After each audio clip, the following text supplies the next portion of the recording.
Hello అండి, అందరికీ నమస్కారం. ఈ వీడియోలో మనం ముక్కోటి ఏకాదశి సందర్భంగా కృష్ణుడి గుడి గురించి అయితే మాట్లాడుకుందాం. ఈ గుడి మా ఇంటికి అయితే దగ్గరగా ఉంటుంది. మీరు ఇక్కడ చూసినట్టయితే మనకి స్వామివారి గుడిని ఇట్లా అలంకరించారు. ఇక్కడ కనిపించేది ఇక్కడ ఉత్తర ద్వార దర్శనం. ఇలా అయితే అలంకరించారు గుడిని. భక్తులందరూ ఈ ద్వారంలో నుంచే గుడిలోకి ప్రవేశిస్తారు. ఈ గుడి లోపల పళ్ళు, పూలు అన్నిటితో చాలా బాగా డెకరేషన్ అయితే చేశారు. ఇప్పుడే కాదు, ఏ పండగైనా ఈ గుడిలో ఇట్లానే డెకరేషన్ అయితే చేస్తూ ఉంటారు. ఇక్కడైతే స్వామివారి గుడి ముందు కూడా ఇట్లానే చేశారు. ఇక్కడైతే డిఫరెంట్ ఫ్లవర్స్, ఫ్రూట్స్ వాటిలన్నిటితో చాలా బాగా అయితే డెకరేషన్ అయితే చేశారు. ఇప్పుడు మనం స్వామివారిని దర్శించుకుందాం.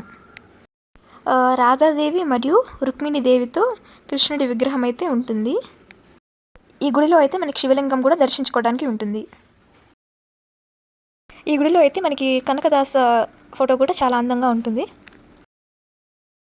ఆయన పెద్ద కృష్ణ భక్తుడు. వచ్చే వీడియోలో ఆయన గురించి వివరంగా తెలుసుకుందాం. ఇక్కడైతే పెద్దవాళ్ళు కూర్చొని భజనలు కూడా చేసుకుంటారు. Thank you.